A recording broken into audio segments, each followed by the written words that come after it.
Bulatkan tekad kuatkan hati, negeri ini memanggilmu kawan. Belajar bergerak berbagi untuk negeri, guru penggerak majukan pendidikan. Guru penggerak menghamba pada murid, kreatif rancang pembelajaran. Hargai potensi, tingkatkan prestasi, lahirkan profil pelajar Pancasila. Belajar bergerak berbagi untuk negeri, kita menjalin kolaborasi.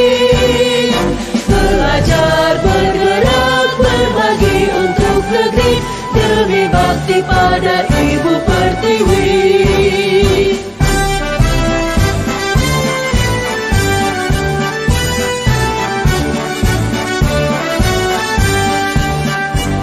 Bulatkan tekad kuatkan hati, negeri ini memanggilmu kawan. Belajar bergerak berbagi untuk negeri, guru penggerak majukan pendidikan. Guru penggerak menghamba pada murid, kreatif rancang pembelajaran. Hargai potensi, tingkatkan prestasi, lahirkan profil pelajar Pancasila. Belajar bergerak berbagi untuk negeri, kita menjalin kolaborasi. Belajar bergerak berbagi untuk negeri, demi bakti pada Ibu Pertiwi. Belajar bergerak berbagi untuk negeri, kita menjalin kolaborasi. Belajar bergerak berbagi untuk negeri, demi bakti pada Ibu Pertiwi. Demi bakti pada Ibu Pertiwi.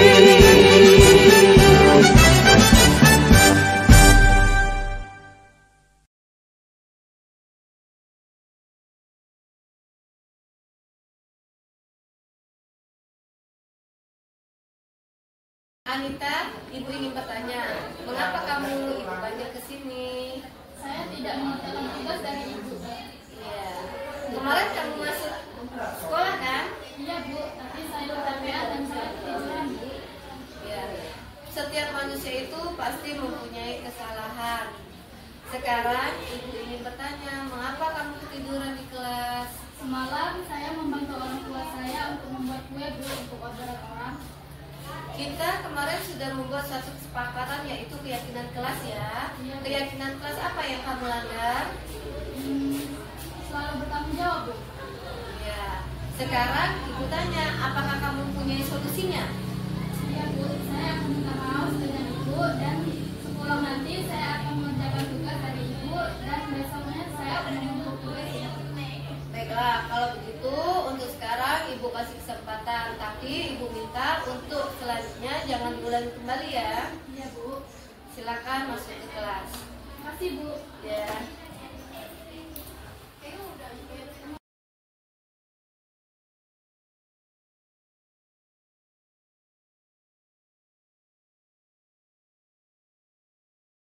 Warahmatullahi wabarakatuh.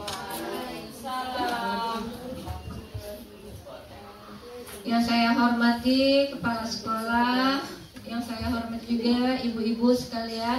Di sini saya akan memaparkan budaya disiplin. Di sini saya bukan mengajari Bapak Ibu, tetapi di sini saya hanya sekedar berbagi apa yang kami dapat selama ini. Sebelum kita memulai ke materi, lebih baiknya kita ice breaking dulu. Silakan Bapak Ibu untuk berdiri. Kita ice breaking dulu Bu ya.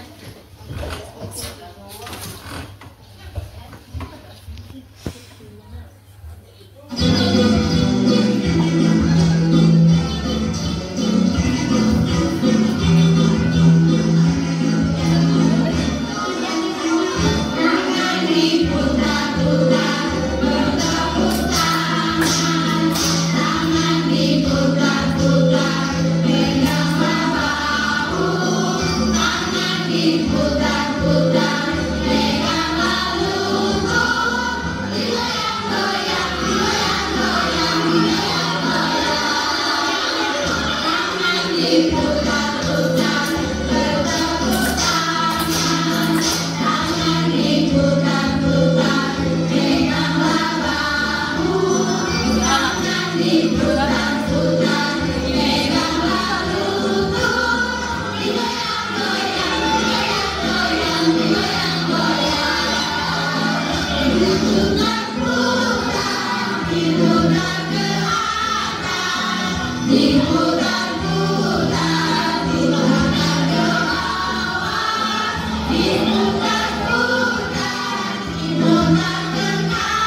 Terima kasih ibu-ibu, semangat sudah ya kita. Sekarang kita memulai ke materi, yaitu menyebarkan pemahaman penerapan pengalaman budaya positif. Saya di sini sebagai Chief GP angkatan 10 ya. Selanjutnya di sini, wah mengesbuk, sudah esbuking, keringetan. Sekarang budaya positif. Budaya positif merupakan perwujudan dari nilai-nilai atau keyakinan universal yang diterapkan di sekolah. Budaya positif dapat mendorongkan murid untuk mampu berpikir, bertindak, dan menciptakan sebagai proses memerdekakan diri sehingga murid mampu mandiri dan bertanggung jawab. Di sini terdapat 7 macam konsep inti budaya positif. Yang pertama yaitu perubahan paradigma belajar. Yang kedua disiplin positif. Yang ketiga kebutuhan dasar manusia. Yang keempat motivasi perilaku manusia. Yang kelima posisi kontrol guru. Keenam keyakinan kelas. Ketujuh segitiga restitusi. Pertama kita bahas dulu tentang pembelajaran dengan paradigma baru. Pembelajaran dengan paradigma baru merupakan pembelajaran yang dirancang berdasarkan prinsip pembelajaran berdiferensiasi sehingga para peserta didik belajar sesuai kebutuhannya berdasarkan tahap perkembangan sesuai dengan psikologi modern untuk mewujudkan profil Pancasila. Profil Pancasila terdiri dari 6 bagian, ibu-ibu ya. Apa saja kah profil Pancasila itu? Ayo Ibu Herlina silakan sebutkan. Makasih Ibu telah memberikan waktu pada saya untuk menyebutkan profil pelajar Pancasila. Yang pertama yaitu beriman, bertakwa kepada Tuhan Yang Maha Esa dan berakhlak mulia. Satu saja Bu ya? Oke. Kasih. Terima kasih untuk Bu Her. Sekarang Ibu Riz. Yang kedua apa? Profil Pancasila. Profil pelajar Pancasila yang kedua itu berbinekaan global. Terima kasih Ibu. Selanjutnya yang ketiga Bu, silakan Ibu Nisa, silakan. Yang keempat Bu. Yang ketiga adalah mandiri. Ya, mandiri. Kasih Bu ya. Yang ketiga mandiri. Yang keempat Ibu Murdalifah. Yang keempat adalah bergotong royong. Ya. Ibu terus selanjutnya Ibu yang kelima. Yang kelima adalah bernalar kritis. Ya, terima kasih Bu. Dan yang terakhir silakan Ibu Rika. Yang terakhir adalah kreatif. Terima kasih Bu. Itu sudah ada 6 profil Pancasila yang perlu kita terapkan di sekolah. Selanjutnya itu disiplin positif.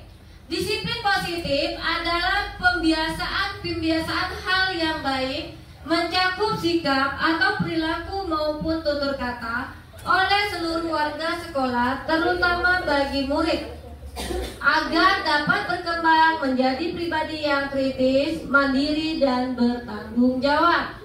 Sebagai pendidik, tujuan kita adalah menciptakan peserta didik yang memiliki disiplin diri sehingga mereka berperilaku menjadi kepada nilai-nilai kebajikan universal dan memiliki motivasi diri menuju perubahan perilaku ke arah yang lebih baik.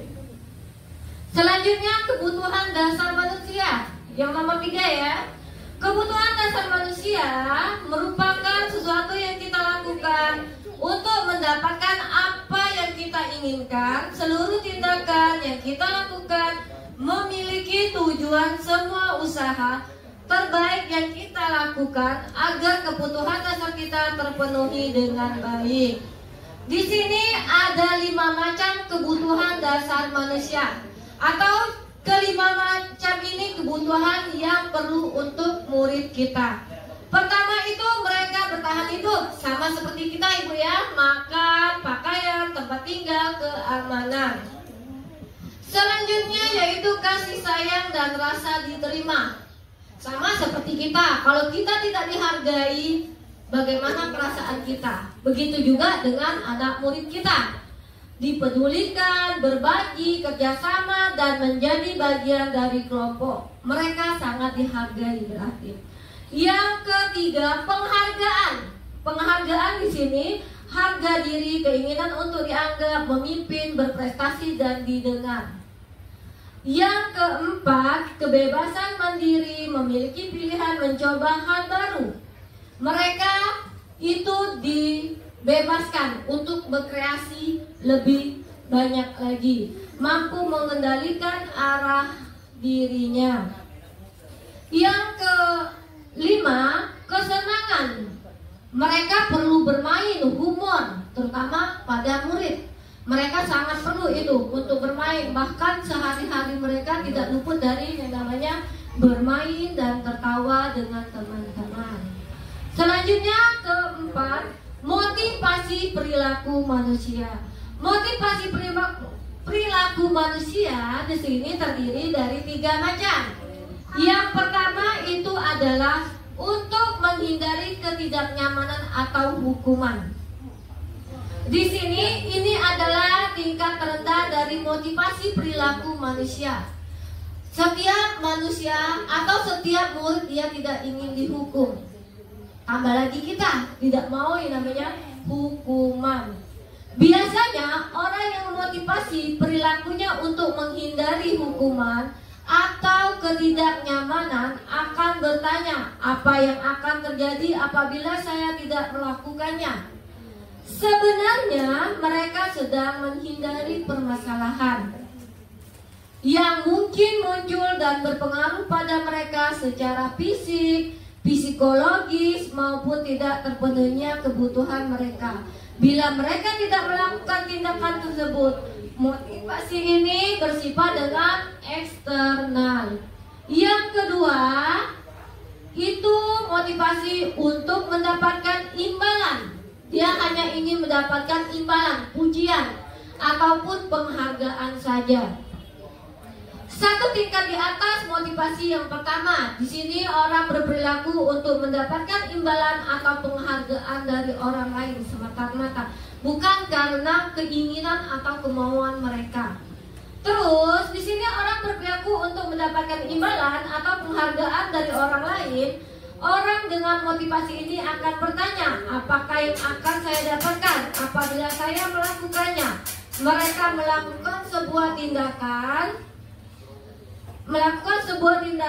untuk mendapatkan pujian dari orang lain yang menurut mereka penting dan mereka letakkan dalam dunia berkualitas mereka.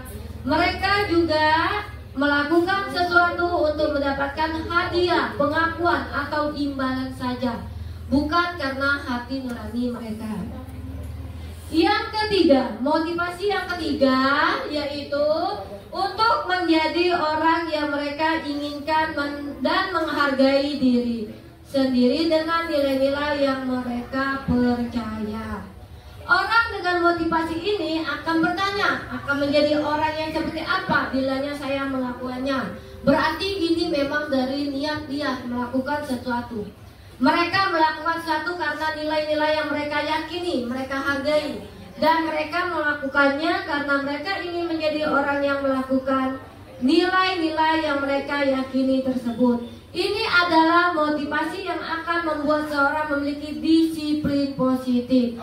Berarti kita harus bisa itu ambil yang ketiga untuk memotivasi siswa kita.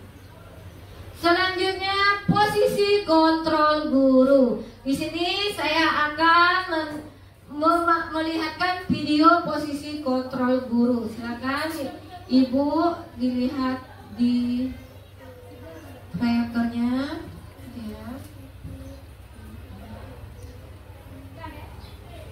Ya, 5 posisi kontrol guru.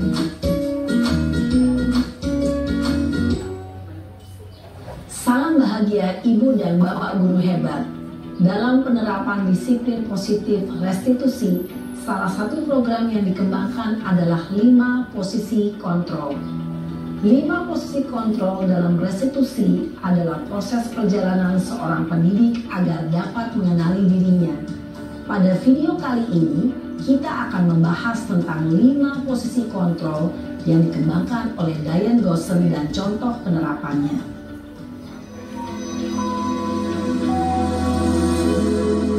Silakan dilihat Ibu ya, Bapak. 5 posisi kontrol itu adalah 1. Posisi penghukum. 2. Posisi pembuat merasa bersalah. 3. Posisi teman. 4. Posisi pemantau atau monitor. Dan 5. Posisi manajer. Untuk lebih memahami kelima posisi tersebut, mari kita saksikan kasus Naren yang terlambat hadir 20 menit di sekolah dan melihat bagaimana kelima posisi kontrol dalam menghadapi masalah tersebut. Pertama yaitu posisi penghukum ya.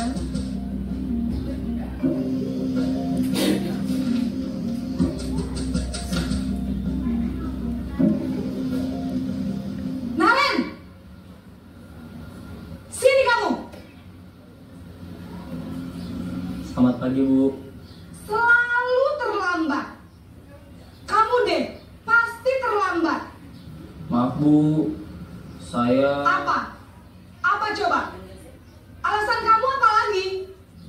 Kapan sih kamu tidak terlambat? Malas sekali ya kamu jadi anak. saya Dasar pemalas.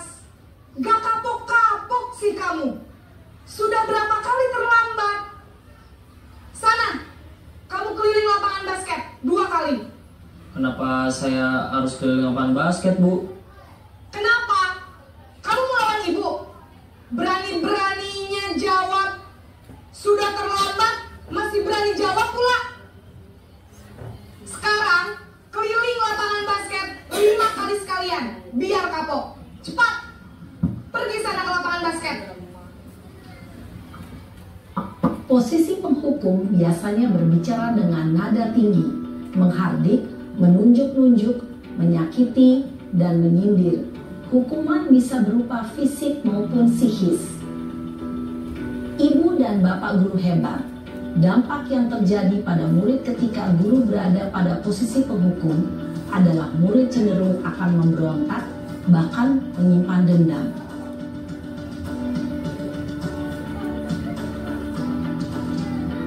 Yang kedua, posisi pembuat merasa bersalah.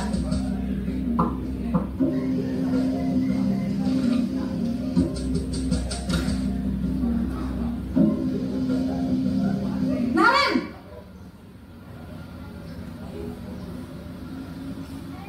Selamat pagi, Bu. Naren, kamu kenapa terlambat lagi, nak? Ya Tuhan, Naren, kamu senang ya bikin ibu susah ya? Kalau kamu terlambat lagi, nanti ibu yang ditegur bapak kepala sekolah, nak. Disangka ibu tidak bisa membina kamu. Duh, gimana ini? Maaf, Bu. Duh, Gusti Naren, kamu suka ya kalau ibu ditegur bapak kepala sekolah? Terus, sekarang ibu harus tulis apa yang di buku absen? Ini kamu sudah sering terlambat loh. Ibu harus apa coba? Maaf, Bu. Maaf sekali. Ya sudah, lain kali jangan bikin ibu susah lagi ya nak ya. Ibu tidak akan kuat lagi kalau kamu begini terus. Bisa jantungan kalau ibu ditegur bapak kepala sekolah. Sana cepat ke kelas. Maaf ya, Bu. Maaf sekali. Posisi pembuat rasa bersalah berbicara dengan nada tenang, cenderung lembut. Namun kata-kata yang diutarakan membuat murid merasa menjadi orang yang gagal, memandang buruk dirinya sendiri, merasa tidak berharga, dan tidak sanggup membahagiakan orang lain. Ketika guru mengambil posisi pembuat rasa bersalah, murid akan menganggap dirinya yang bersalah dan ia akan menyimpan emosi negatif tersebut di dalam dirinya. Yang keempat, selanjutnya posisi teman.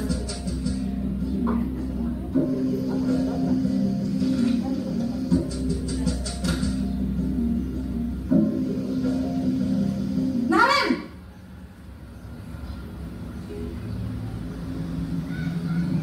Selamat pagi, Bu. Wah, sudah jam berapa ini, Nak? Terlambat lagi ya, sayang. Iya, Bu. Habis ibu saya lupa bangunkan saya, Bu.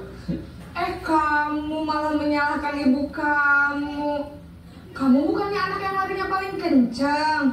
Kok terlambat sih? Iya, Bu. Saya memang terlambat bangun tadi. Jadi, biarpun saya lari kencang, tetap gak kekejar, Bu. Ya sudah sana. Nanti lain kali larinya lebih kencang lagi ya. Biar gak terlambat lagi. Bikin seneng ibu. Demi ibu. Bisa kan?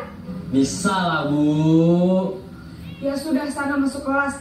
Ibu beresin urusan absen kamu. Kamu ini ada-ada saja.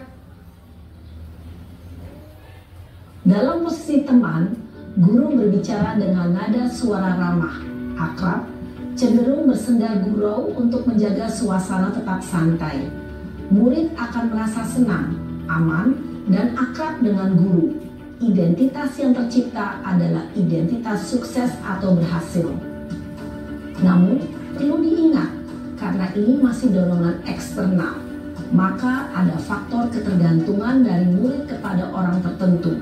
Di sini, guru absennya, sehingga di lain waktu, murid bisa berperilaku baik, namun hanya kepada orang-orang tertentu saja. Selanjutnya yang keempat, posisi pemantau atau monitor.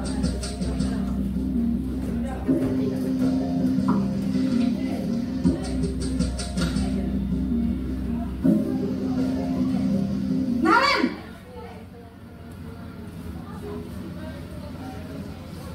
Selamat pagi, Bu. Naren, apa peraturan sekolah kita tentang jam berapa kita harus masuk sekolah, Nak? Kita harus di sekolah jam 7, Bu. Iya betul, sekarang sudah jam 7.20. Naren sudah tahu konsekuensinya jika terlambat hadir. Paham, Bu. Saya harus tinggal kelas pas jam istirahat selama 20 menit. Iya benar, konsekuensinya demikian. Jadi nanti jam 9.30 pas istirahat, kamu harus tinggal di kelas, kerjakan tugas tambahan untuk ketertinggalan kamu, ya? Baik, Bu. Posisi pemantau mengandalkan penghitungan atau data untuk mengontrol murid. Guru mengarahkan murid berdasarkan peraturan dan konsekuensi. Seorang pemantau menunjukkan bahasa tubuh dan ekspresi wajah yang datar dan cenderung formal. Yang terakhir, posisi mengajar.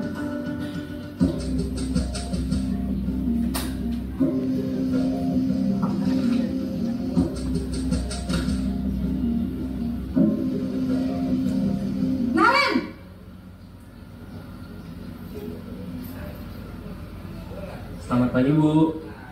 Selamat pagi, Naren. Maaf, Bu. Saya terlambat. Iya, sekolah masuknya jam 7, sekarang sudah jam 7.20. Jadi sekarang bagaimana ini, Naren? Maaf, Bu. Saya lupa setel alarm saya semalam. Baiklah, menurut kamu, keyakinan sekolah yang mana yang perlu kamu tingkatkan? Menghargai diri sendiri dan orang lain mungkin ya, Bu. Setuju. Jadi, apakah Naren meyakini prinsip saling menghormati tersebut? Iya, Bu. Saya meyakininya. Apakah Naren bersedia memperbaiki masalah keterlambatan ini? Bersedia, Bu. Bagaimana kamu akan perbaiki masalah keterlambatan ini? Saya akan coba untuk tidak lupa menyetel alarm saya, Bu. Baik, kalau Naren lupa menyetel alarm di rumah, ada orang yang kira-kira bisa bantu mengingatkan tidak? Ada, Bu. Kakak saya, Kak Ema. Ada lagi selain Kak Ema? Selain Kak Ema, ada ibu saya. Baik, Jadi yang mengingatkan Naren adalah Kak Emma dan ibu kamu ya. Kira-kira akan mulai start alarm kapan nih Naren? Setelah pulang sekolah, akan segera saya lakukan. Baik, jadi Naren akan setel alarm untuk bangun besok pagi dan akan diingatkan oleh kakak dan ibunda Naren ya. Ada lagi yang mungkin perlu dilakukan Naren? Agar tidak terlambat bangun lagi. Tidak ada, Bu. Baik Naren, terima kasih untuk kerjasama kamu. Sekarang kamu perlu kembali ke kelas untuk belajar. Baik, Bu. Terima kasih. Posisi manajer adalah posisi kontrol yang disarankan untuk membimbing murid memiliki sikap disiplin yang positif, yaitu murid yang mandiri, bertanggung jawab, dan dapat memecahkan masalah. Tujuan dari posisi ini adalah agar murid dapat berefleksi atas tindakannya. Guru akan dengan tulus memberikan pertanyaan-pertanyaan bermakna, sehingga membuat murid dapat belajar dari kesalahannya dan mencari sebuah solusi untuk menyelesaikannya. Ibu dan Bapak guru hebat. Ya, cukup itu ya. Itu tadi sudah dilihat 5 contoh posisi kontrol seorang guru. Selama ini kita sering memakai posisi kontrol itu sebagai penghukum, tetapi di sini ternyata setelah kami mempelajari disiplin positif, untuk posisi sebagai penghukum itu kurang tepat untuk kita lakukan selama ini. Berarti mulai ke depannya kita perbaiki lagi untuk menggunakan posisi kontrol guru sebagai manajer. Di sini ada kesimpulan. Saya ambil kesimpulan sebagai penghukum. Sebagai penghukum di sini, guru seperti ini senantiasa percaya hanya ada satu cara agar pembelajaran bisa berhasil, yaitu cara dia. Ciri khas penghukum adalah nada suaranya tinggi, terus bahasa tubuhnya, matanya melotot dan jari menunjuk-nunjuk dan menghardik. Itu untuk kedepannya kita perbaiki lagi. Terus yang kedua itu pembuat merasa bersalah. Di sini posisi ini murid akan memiliki penilaian diri yang buruk. Tantang diri mereka, murid merasa tidak berharga dan telah mengecewakan orang-orang disayanginya. Merasa bersalah. Di sini konsekuensi logis dari akibat penerapan peran kontrol pembuatan rasa bersalah adalah murid akan merasa bersalah telah mengecewakan ibu atau bapak gurunya. Murid akan merasa menjadi orang yang gagal dan tidak sanggup membahagiakan orang lain. Itu dampak kepada murid. Selanjutnya yang ketiga itu posisi sebagai teman. Posisi sebagai teman di sini ada dampak positif dan dampak negatifnya. Positifnya tadi berupa hubungan baik yang terjalin antara guru dan murid. Guru di posisi teman menggunakan hubungan baik dan humoris untuk mempengaruhi seseorang. Tetapi dampak negatifnya di sini, dampak negatif dari posisi kontrol teman adalah bila suatu saat guru tersebut tidak membantu, maka murid akan merasa kecewa dan berkata, saya pikir Bapak adalah teman saya. Dia tadi menganggap kita hanya sebagai teman, bukan dia ingin menghargai kita seorang guru. Selanjutnya pemantau. Pemantau di sini mengawasi. Pada saat kita mengawasi, kita bertanggung jawab atas perilaku orang-orang yang kita awasi. Seseorang yang menjalankan posisi memantau, pertanyaan yang diajukan seorang pemantau, peraturannya apa yang telah kamu lakukan. Seorang pemantau sangat mengandalkan perhitungan, catatan, data yang digunakan sebagai bukti dan perilaku seseorang. Di sini juga ternyata selama ini pemantau itu kurang tepat untuk kita terapkan di sekolah. Selanjutnya yang terakhir itu manajer. Manajer di sini yaitu posisi di mana guru berbuat sesuatu bersama dengan murid mempersilahkan murid mempertanggungjawabkan perilakunya, mendukung murid agar dapat menemukan solusi atas permasalahannya sendiri. Di sini penekanan bukan pada kemampuan membuat konsekuensi, namun dapat berkolaborasi dengan murid. Bagaimana memperbaiki kesalahan yang ada, seorang manajer akan berkata, apa yang kita yakini, apa yang kamu meyakininya. Jika kamu meyakininya, apakah kamu bersedia memperbaikinya? Jika kamu memperbaikinya, hal ini menunjukkan apa tentang dirimu. Itulah fungsi dari keyakinan kelas yang Bapak Ibu buat untuk kesepakatan ibu dan anak di kelas.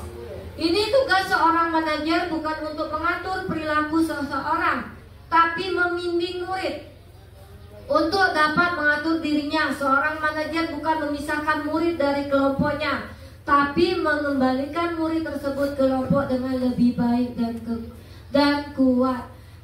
Sesuai dengan filosofis Ki Hajar Dewantara, kita seorang guru itu menuntut, bukan menuntut, tapi menuntut anak ke kodratnya, baik itu kodrat alam maupun kodrat zamannya. Selanjutnya lagi di sini keyakinan kelas. Tadi kan sudah untuk manajer tadi ada keyakinan kelas. Keyakinan kelas merupakan kesepakatan kelas yang diyakini bersama guru dan murid dengan harapan dapat meningkatkan disiplin murid. Di sini saya ada contoh keyakinan kelas tadi. Setiap anggota kelas perlu belajar, senang, melakukan tugas, saling menghargai. Ini kesepakatan kita dengan anak. Kita harus bertanya dulu, apa yang ingin mereka sepakati biar pembelajaran kita lebih disiplin lagi. Itu sesuai dengan kemauan anak. Di sini saya contoh proses anak membuat keyakinan kelas. Contoh di sini saya kasih kertas kepada anak, mereka tempel di papan tulis. Setiap anak menuliskan satu hasil. Ada yang menuliskan hadir tepat waktu, dilarang membuang sampah sembarangan. Itu saya masukkan, saya terapkan di keyakinan kelas. Kesepakatan kami bersama. Selanjutnya yaitu segitiga restitusi. Disinilah kita akan mencoba untuk mengajarkan kepada anak kita itu bukan lagi secara penghukuman atau sebagai teman atau sebagai pemantau, tapi kita di sini menggunakan permasalahannya dengan pemecahan segitiga restitusi. Di mana segitiga restitusi adalah suatu proses dialog yang dijalankan guru atau orang tua agar dapat menghasilkan murid yang mandiri, bertanggung jawab. Segitiga restitusi membantu murid memiliki tujuan disiplin positif dan memperbaiki diri dari berbuat salah. Restitusi bukan untuk menghukum kesalahan, namun untuk belajar dari kesalahan. Di sini ada 3 bagian untuk segitiga restitusi. Pertama, menstabilkan identitas. Jika anak berbuat salah, maka ada kebutuhan dasar mereka yang tidak terpenuhi. Bagian dasar segitiga restitusi memiliki tujuan untuk merubah orang yang gagal karena telah berbuat kesalahan menjadi orang yang sukses. Yang kedua itu validasi tindakan yang salah. Menurut teori kontrol, semua tindakan manusia baik atau buruk pasti memiliki maksud tujuan tertentu. Ketika kita menolak anak yang berbuat salah, dia akan tetap dalam masalah. Yang diperlukan adalah kita memahami alasan melakukan hal tersebut sehingga anak merasa dipahami. Terus yang terakhir, menanyakan keyakinan kelas yang telah disepakati tadi. Penting menanyakan ke anak tentang kehidupan ke depan yang dia inginkan. Ketika mereka sudah menemukan gambaran masa depannya, guru dapat membantu mereka untuk tetap fokus pada gambarnya. Melalui segitiga restitusi, kita dapat mewujudkan mereka menjadi murid yang merdeka. Merdeka mampu menyelesaikan masalah dengan motivasi internal dan bertanggung jawab terhadap pilihannya. Di sini saya mencoba kasus pertama, kasus kak saya, yaitu memanggil anak yang saya memberikan tugas di waktu saya tidak datang dan anak tersebut tidak membuat tugas. Di sini saya buatkan percakapannya. Indah, ibu tanya, apakah kamu sudah tahu mengapa ibu panggil kamu ke kantor? Iya bu, saya tidak mengerjakan tugas. Kemarin kamu masuk sekolah? Iya bu, saya masuk sekolah. Tetapi saya ketiduran di kelas. Baik nak, setiap orang kita harus melakukan validasi juga. Baik nak, setiap orang pasti pernah melakukan kesalahan. Di sini ya. Yang warna merah ini adalah yang pertama tadi. Yang pertama tadi menstabilkan identitas. Itu yang pertama. Yang kedua tadi validasi tindakannya. Yang biru ini saya buat warna biru itu validasinya. Di situ tapi di laptop ini biru ya. Selanjutnya yang hijau ini itu adalah yang terakhir, keyakinan kelas yang disepakati tadi. Di sini ada contoh ya, bisa dibuka. Untuk keyakinan kelasnya, untuk apa? Segitiga restitusinya ibu ambil di sini. Contohnya, ibu mendapat laporan dari guru lain. Katanya ada tidak memberikan tugas. Apa benar bu Adel? Iya, benar bu.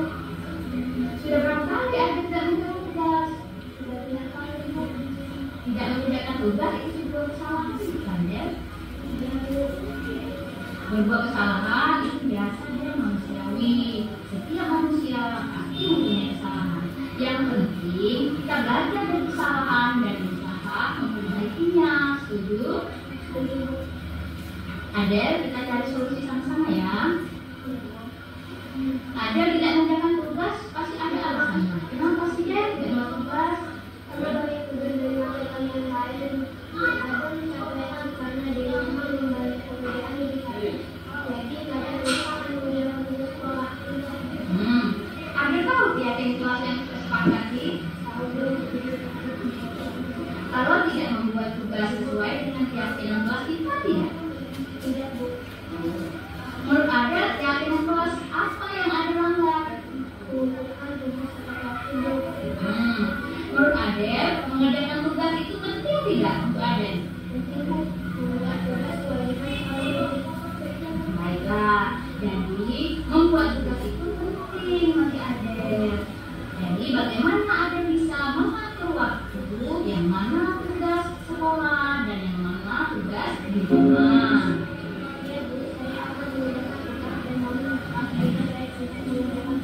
Baik, sikap minta maaf itu sangat baik. Menurut Adel, apa yang Adel lakukan untuk mengatasi masalah ini? Saya akan berbagi lagi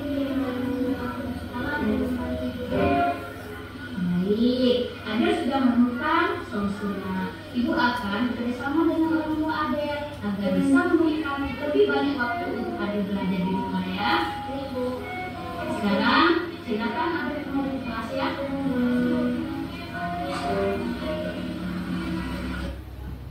Nah, di sini contoh Ibu Herlina memanggil anak yang telat.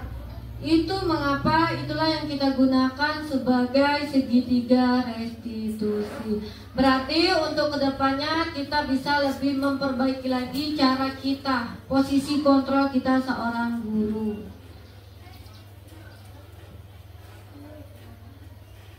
Sekian pemaparan dari saya mungkin masih banyak kekurangan yang saya tampilkan, tapi batas itulah kemampuan saya.